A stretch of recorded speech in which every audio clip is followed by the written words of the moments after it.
Bonjour, toujours. Le vrai Parker du Parker Plus depuis l'Europe de l'Est. Depuis 2 jours, je ne fais que rire. C'est pas possible.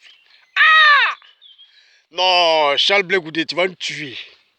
Ouais, ce que tu as dit là, ça veut déjà tout dit. Oui, ça veut déjà tout dit. Ouais, pour ceux qui n'ont pas compris, c'est que vraiment c'est parce qu'ils sont bornés. Ou c'est parce que vraiment ils sont fous dans la tête. Donc je tiens à dire à ces soi-disant bon, comment dire, à ces soi-disant cyberactivistes qui s'insultent matin, midi, soir là. C'est le moment de vous réconcilier. Oui, c'est le moment pour vous de vous réconcilier. Je vais parler de Soule de Paris, je vais parler de Johnny Pachoko, je vais parler de Anglobal, je vais parler de qui encore? Djedje complet, je vais parler de la vieille mère là, comment elle s'appelle un peu, j'oublie un peu son nom. Bon, j'oublie un peu son nom. Je vais parler de tous les soi-disant cyberactivistes. Maintenant, vous appelez soi-disant. Vous n'êtes plus des cyberactivistes, mais des soi-disant cyberactivistes. C'est le moment de vous réconcilier. C'est le moment, voilà, d'être en famille. Parce qu'aujourd'hui, on parle de famille. On parle de famille. Donc, c'est le moment d'être en famille. Parce que chacun de vous là, a son oncle, a sa tante, a son cousin, a sa soeur quelque part. Vous voyez un peu, quelque part dans les politiciens là. Tu vas voir que peut-être que l'oncle de Soule de Paris, oui, a pour je ne sais quoi, dans pour RDR, dans RDR là, comment dire, un mari, une tante là-bas. Donc en fait c'est une histoire de famille. Vous voyez un peu. Vous allez voir que Johnny Pachoko a sa tante, peut-être qu'elle est mariée quelque part là-bas. Vous voyez un peu. Donc c'est une histoire de famille. Donc ce qui veut dire qu'à chacun sa famille. Mais pourquoi est-ce que depuis 10 ans, hein, vous ne nous avez pas dit ça? Que non, les Ivoiriens, enlevez-vous dedans. Dans cette histoire de politique, enlevez-vous dedans. Et que c'est une histoire de famille. Vous allez mourir pour rien. Après là, nous, on va se réconcilier. Parce que c'est une histoire de famille. C'est une histoire de famille. Et les preuves sont là. C'est une histoire de famille. Donc aujourd'hui, ne soyez pas étonnés de ce que Blé Goudé a dit. Lui, il a tout dit pour tout boucler. Pour vous dire, vous qui vous tuez là, arrêtez de vous tuer. Vous qui vous insultez là, arrêtez de vous insulter. Hein? C'est une histoire de famille. Une histoire de famille. Il a tout résumé, tout dit. Voilà. L'ex-président Jacques Gbagbo dit Alassane Ouattara, c'est son frère. Le président Ouattara dit Gbagbo, c'est son frère. Alors, si moi j'ai popé avec Gbagbo, et que Gbagbo a pour faire Alassane Ouattara, mais c'est que le président Ouattara c'est mon neveu, mais c'est tout. Qu'est-ce qu'il a dit de mauvais? Il a conclu tout, une bonne fois, tout dit. Ça veut dire que c'est une histoire de famille. Politique de Côte d'Ivoire. Le seul pays au monde où tout le monde est en famille en politique. Ça, c'est le seul pays au monde où opposants, non opposants, tout le monde a la même famille. Ça, c'est le seul pays au monde hein, où la politique, c'est une histoire de famille. À chacun sa famille. Peut-être que moi-même, je suis en train de parler ici. Ah, peut-être que, vous voyez un peu, j'ai une tante qui est mariée dans le RDR là-bas. Ou qui est mariée dans le... Bon, puisque voilà, côté FPI, je ne dis plus parce que moi-même là, il y a Simone, la tati, la vieille mère Simone Babo qui est là-bas. Déjà, je suis déjà dedans là-bas. Côté FPI. Peut-être que côté aussi RHDP, j'ai aussi peut-être un oncle ou bien une tante qui a marié, voilà, quelqu'un du gouvernement. Vous voyez un peu, non, c'est Nyarami. C'est vraiment Nyarami. Voilà, c'est vraiment Nyarami. Donc pour vous dire que politique de la Côte d'Ivoire, la politique ivoirienne, si on t'a expliqué et que tu as compris, vraiment c'est qu'on t'a mal expliqué et on a toujours dit ça. Si on t'a expliqué et que tu as compris, non, c'est qu'on t'a mal expliqué.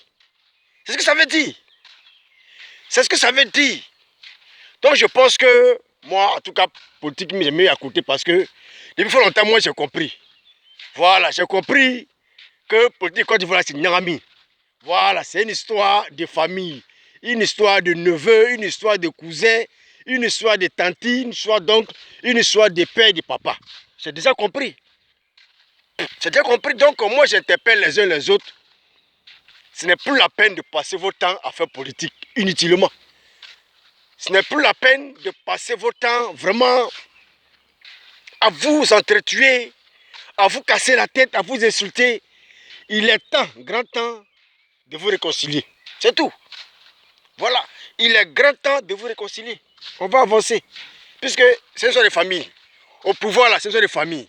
Opposants ont pour famille ceux qui sont au pouvoir. Ceux qui sont au pouvoir ont pour famille, voilà, ceux qui sont opposants. Donc, à quoi bon de se casser la tête?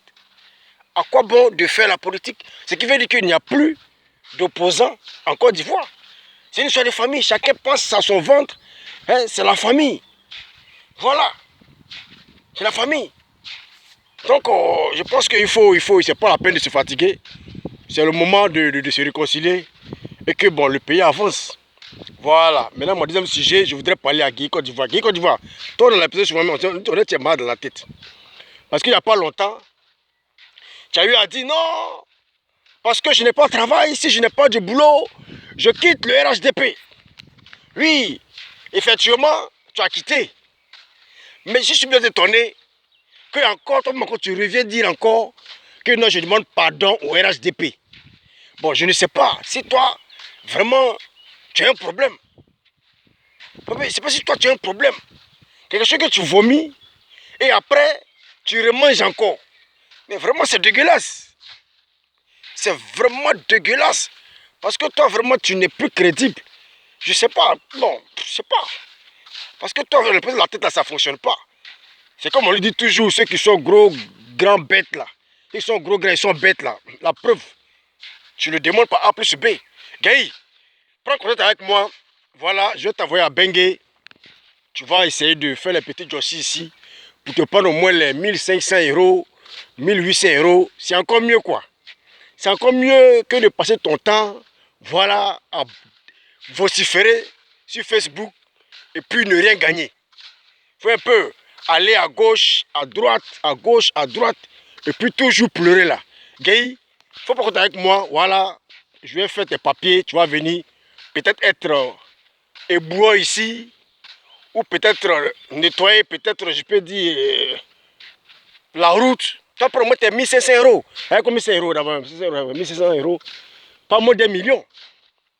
Guy, je pense que ça peut te sauver. Parce qu'il ne sert à rien de perdre ton temps, oui, à dire n'importe quoi. Aujourd'hui, tu es ici, demain, tu es ici. C'est-à-dire que tu n'es plus crédible aux yeux de tes fans. Tu n'es plus crédible aux yeux de tout le monde. Tu ne sais plus ce que tu veux. On a l'impression que tu es perdu. Oui, tu es perdu. Donc, Guy, cherche à prendre contact avec moi, vraiment. Voilà, tu vas quitter Côte d'Ivoire, tu vas venir faire Jossi, c'est mieux. Tu vas venir faire Jossi parce qu'on ne sait même pas quel diplôme tu as. Et puis tu veux que le RDR te nomme comme ambassadeur. Ah, maman! Te nomme comme ambassadeur. Ou te fasse travailler dans une ambassade à l'étranger. Maman, toi, tu as quel diplôme? Tu penses que le RDR, là, ils sont dans l'affaire de négociation? Et ils sont dans l'affaire de non, comme je te connais, tu n'as pas de diplôme. Ça, c'est avant, Guy. Réveille-toi, ça, c'est avant. Tu veux la fois faire le buzz. Mais tu vas chez travailler avec les gars du RHDP. Avec le président central au pouvoir. Ah, Guy, si tu n'as pas de diplôme, ce n'est pas la peine. Si tu n'as pas de diplôme, ce n'est même pas la peine. Oui, tu n'as pas la peine. Ce n'est même pas la peine.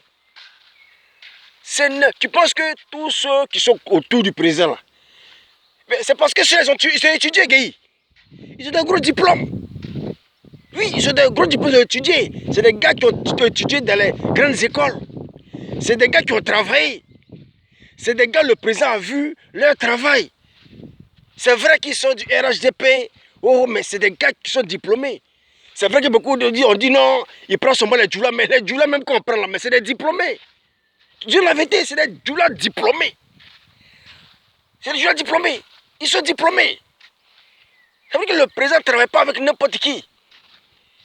Il travaille avec ceux qui sont diplômés et qui ont, comment dirais-je, qui ont fait les preuves.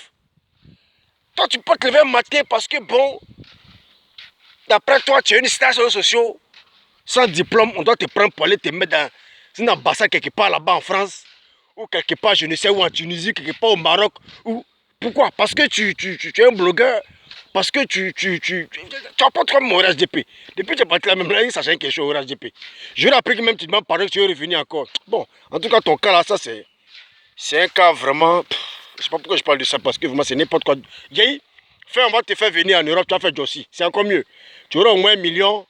J'espère qu'avec ça, au moins, peut-être tu peux t'en sortir. Sinon, vraiment, ça ne sert à rien vraiment de nous perdre le temps sur les réseaux sociaux. Ok, si ce n'est pas long, c'était juste parler de cette histoire de familiarité. Voilà, de cette histoire des parents. Oui, d'affaires de politique ivoirienne. Voilà, comme je le dis, si la politique ivoirienne, on t'a expliqué, que tu as dit, j'ai compris, c'est qu'on t'a mal expliqué. Si ce n'est pas que depuis l'Europe de l'Est. Ciao, ciao.